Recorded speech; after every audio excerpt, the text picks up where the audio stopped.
What's up, guys? It's Coaster Zed, and today I'll be counting down my personal top 8 favorite coasters at Busch Gardens, Tampa. I got to visit this park for the third time this year, and in January, and I got to ride all the coasters except the bottom two, which I had already ridden before. But this is a really cool park. The roller coasters are fun. I do feel like they're missing that top number one best coaster out there. But there are some really good coasters here, and it's just a really cool park overall. But now I'm just going to be focusing on the coasters here and counting down my personal opinion of the top 8. At number 8 is Eric Rover, the kiddie coaster, and that's why it's coming in last place. It's not a bad ride at all. It's actually a pretty good coaster for a kiddie coaster. It's in my top favorite kiddie coasters that I've ridden. I don't keep track or anything like that usually, but it's a fun ride, and it's some decent size to it, which is unlike some of the other kiddie coasters, so I think it's a better transition for kids into roller coasters. At number 7 is Sancerre, the Wild Mouse coaster at the park, and this is just a bad wild mouse. It hurts, it's not really any fun, there's not really anything redeeming about it. I didn't even ride it the last time I went because it was closed, and I wouldn't have ridden it anyway, but it's just because it's a wild mouse, and not a good wild mouse. There's some good wild mice out there, like the one at Hershey Park, but this one I don't really enjoy, so that's why it's coming in at number 7. Number 6, we have Scorpion, and this was my first ever looping coaster, which I rode a few years ago. And this is actually a pretty fun ride. It's a pretty good Schwarzkopf looper, because Schwarzkopf loopers seem to be getting rarer and rarer, and I'm glad to have ridden multiple ones of them. It's got a really fun drop. The loop is pretty good. It's got some forcefulness to it, which is really cool, just the ride as a whole. It is a bit short, but it's really cool for what it accomplishes, and it's a good first looping coaster like Super Duper Looper at Hershey Park. It's not really anything special theming wise, but it's just a cool ride overall because you've got so much intensity in such a small amount of coaster, and it's not too rough or anything. At number 5 is Cobras Curse, and I ranked this just barely ahead of Scorpion because of the theming. This is just such a unique ride. Between the elevator lift, the giant Snake King, and the going forward, going back, and spinning parts of the ride, it's just so unique. The theming is really well done, and that's really what makes the ride. But it's a really fun ride overall, pretty smooth.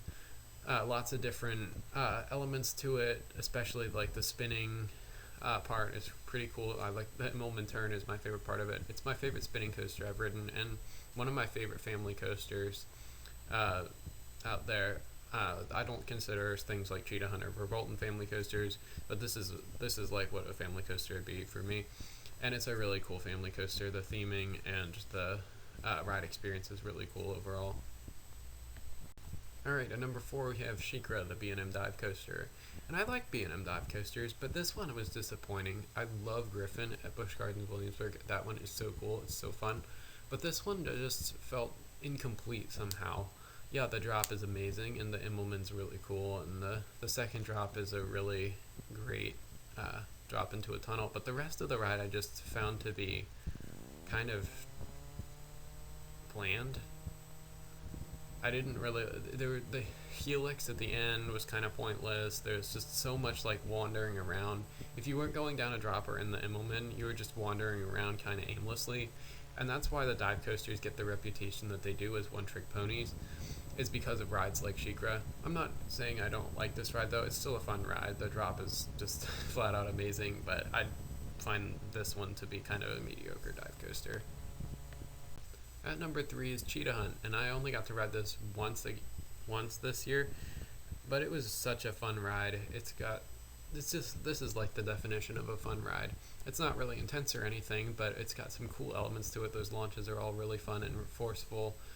The drop is my favorite part of the ride. You just sail down, you get some great airtime wherever you are in it. I really wish I'd gotten another chance to ride this, but it's such a cool ride. The inversion is a fun twist in there, no pun intended, because a lot of the GP won't see this coming when they line up, and that's cool. So some kids might get their first loop by accident. And then there's a really great airtime moment after the third launch. This coaster probably has the best airtime of any coaster at Busch Gardens Tampa, and that's something that I would really like them to see, is to get an airtime machine. But this will do for now, and it's a really fun ride. It's like kind of your intermediate segue between a family coaster and a thrill coaster. And number 2 is Kumba, and this was really hard to decide between Kumba and Montu for number 1 and number 2. But I decided to put Kumba at number 2. I just felt like it just wasn't quite as good, but they're so close, and because they're very similar. But Kumba's such a good ride. It's got some great inversions. It's pretty smooth overall for being so old. There is a little bit of headbanging if you're in the back row, just a little here and there, but overall it's pretty smooth. The intensity is crazy. This ride's all about intensity, and it's so much fun. My favorite inversion is the third one, which is the 0G roll, and that's just a crazy element. But all the inversions are really good, and there's just so much intensity, like in that helix after the tunnel. This is one that I think it's kind of hard to re-ride too many times in a row, just because there's so much intensity, but I still was able to get on it 4 times. It's just an awesome B&M sit down, and I wish B&M had done more of these sit downs. And at number 1 is Montu, my favorite B&M inverted coaster. And this is just such an intense ride. Like, if you're in the back row, and I rode this 9 times the last time I went, just because there was no line, and I was just there, and I was just keep going on it. It's just so cool. But yeah, if you're in the back row, you just get whipped through those inversions, especially the Batwing.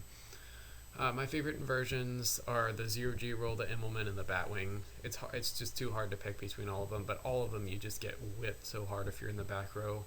Such a cool feeling when you're going over that drop too. You get a great view of the surrounding area.